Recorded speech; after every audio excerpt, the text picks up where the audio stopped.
تان موبایلتان را از پیشتان قرض میگیره به بهانه زنگ زدن به گالری موبایل میره و به دیگه اپلیکیشن ها مانند واتساپ و مسنجر میره، پیام هایتان را چک میکنه و یا هم گالری موبایل را چک میکنه. اگر میخواین که این کار را کردن نتونه، از صفحه کلید موبایل بیرون شده نتونه، شما میتونین که این ویژگی آیفون را فعال بکنین، بعد موبایلتان را به دوستانتان بدین. یوتیوب را حالا باز میکنم. مثلا در یوتیوب کارتون را برای تفلکایتان باز میکنین، کارتون را تماشا بکنه و سرگرم شوه. مثلا این کارتون را براش فعال میکنین که ببینه و شما میخواین که تنها این ویدیو رو سیل کنه در یوتیوب باشه و از یوتیوب برآمده نتونه.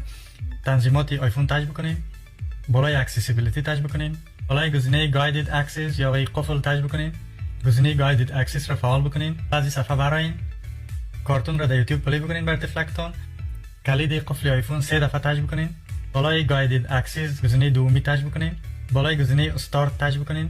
اینجا یک پسورد براش ایجاد بکنین.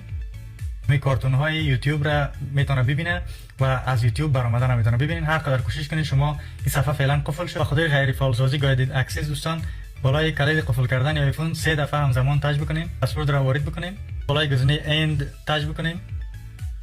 فعلا گایدد اکسس قفل صفحه یوتیوب غیر فعال شد. شما حالا ببینین میتونین